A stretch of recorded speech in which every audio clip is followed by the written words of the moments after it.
It's hard to think of football without thinking of FIFA. This organization runs football worldwide, with billions of fans and the power to bring people together.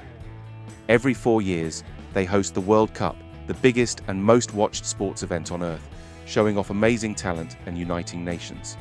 So it's surprising to learn that behind the fun and excitement, there's a darker side. In trying to make the World Cup even bigger, FIFA created the most corrupt tournament in history in 2022. This story reveals how FIFA's greed led to a huge scandal that changed football forever. Chapter 1. The Rise of FIFA. FIFA, short for the Fédération Internationale de Football Association, was founded in 1904. Over the decades, it worked to spread football worldwide, turning it into the most popular sport on the planet. FIFA's efforts helped the game grow from a European hobby into a global phenomenon. The World Cup, which started in 1930, became the pinnacle of international football and one of the most watched events on television. Back then, FIFA was seen as a force for good, promoting the joy of football and uniting people through the sport. However, things began to change behind the scenes.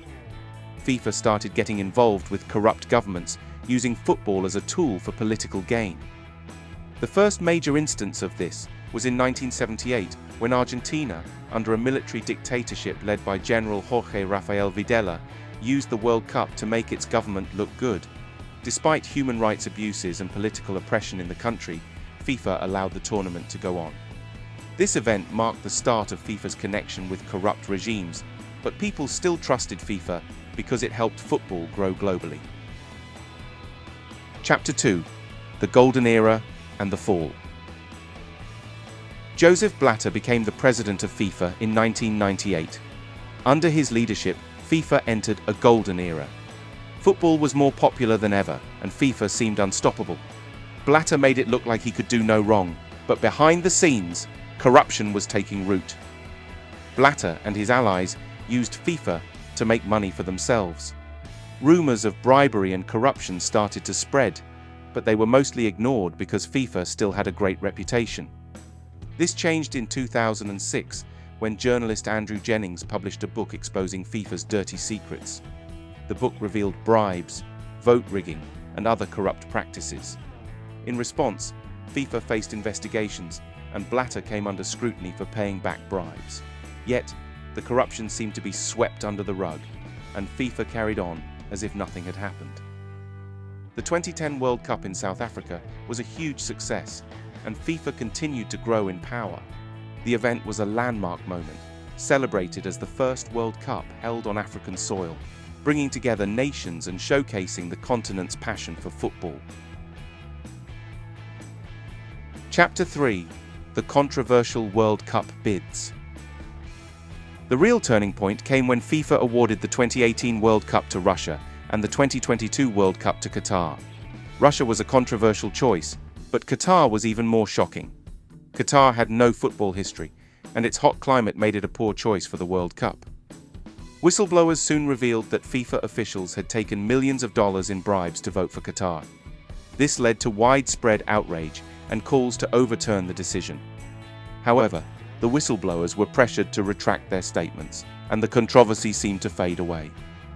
Despite the scandals, FIFA managed to keep the truth hidden. But as Qatar began building the stadiums for the World Cup, reports of horrific working conditions and thousands of deaths among migrant workers started to surface. The world began to see just how deep the corruption ran. An estimated 6,500 migrant workers from countries like Nepal, India, and Bangladesh died due to the extreme heat and unsafe working conditions while building Qatar's World Cup infrastructure. Chapter 4. The House of Cards falls. By 2015, FIFA's House of Cards started to collapse. The US Department of Justice released a 164-page investigation detailing bribery, fraud, and money laundering, involving top FIFA officials.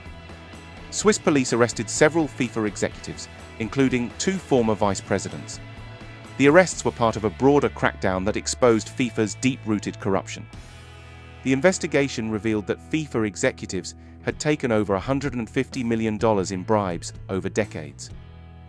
This scandal led to the resignation of Joseph Blatter and the downfall of many top officials. Blatter, who had been re-elected just days before, was forced to step down amidst the growing scandal. The charges against FIFA officials included wire fraud, racketeering, and money laundering, painting a grim picture of an organization devoured by corruption. Chapter 5: The Legacy of Corruption. Despite the arrests and fines, many of the corrupt officials avoided jail time. FIFA's reputation was severely damaged, but the organization continued to operate. The 2022 World Cup in Qatar went ahead, despite the controversies and the thousands of migrant workers who died building the stadiums. Qatar used the World Cup for propaganda, showcasing its wealth and power to the world. But the true cost of this World Cup was enormous, both in human lives and financial terms. Qatar spent over $300 billion on the event, making it the most expensive World Cup in history. For comparison, the 2010 World Cup in South Africa cost about $3.6 billion, and the 2014 World Cup in Brazil cost around $15 billion. Chapter 6: The Whistleblowers and the Unraveling. The corruption within FIFA is what allowed all of this to happen. The organization that once spread the joy of football had become a shell of its former self, controlled by corrupt officials. Whistleblowers played a key role in revealing the truth. In 2010, a whistleblower exposed that two FIFA officials had accepted $1.5 million each to vote for Qatar. Despite these shocking revelations, FIFA managed to suppress the story by pressuring the whistleblower to retract her statements. 3 years later, the same whistleblower revealed she had been forced into silence, but by then, it was too late. The damage was done, and the corrupt decision stood. Chapter 7: The Human Cost. As Qatar prepared for the 2022 World Cup, the human cost became apparent. To build the necessary infrastructure, Qatar relied on migrant workers, many from South Asia. These workers faced appalling conditions, with reports of withheld wages, confiscated passports, and extreme heat. An estimated 6,500 migrant workers died due to the harsh working conditions. Despite these horrific conditions, FIFA and Qatar pressed on. The World Cup, meant to be a celebration of football, was marred by the deaths and suffering of thousands. Chapter 8: The Global Reaction. The global reaction to the 2022 World Cup was one of outrage. Protests erupted worldwide, condemning FIFA and Qatar for the human rights abuses. Many called for boycotts of the event, and the corruption within FIFA came into international focus. Despite the backlash, FIFA continued with the event, showcasing Qatar's extravagance. The corruption and human cost were overshadowed by the spectacle, but the legacy of the 2022 World Cup would be one of controversy and scandal. FIFA's handling of the event raised questions about the organization's future and its ability to reform itself. Chapter 9: The Aftermath and Future. The aftermath of the 2022 World Cup left FIFA's reputation in tatters. The arrests of top officials, the human rights abuses in Qatar, and the widespread corruption revealed a dark side to the beautiful game. Yet FIFA remained a powerful organization, continuing to govern football worldwide. The future of FIFA remains uncertain. Calls for reform and transparency continue, but the deep-rooted corruption makes change difficult. The legacy of the 2022 World Cup is a stark reminder of the dangers of unchecked power and the human cost of corruption. Despite the controversies, football is of course still a beloved sport, and fans hope that FIFA can clean up its act. The hope is that, with continued pressure and scrutiny, FIFA can return to its roots and once again become a force for good in the world of football. This means implementing stronger anti-corruption measures, making sure of transparency in decision-making, and holding those responsible for past wrongdoings accountable. What do you think of FIFA? Let me know in the comments.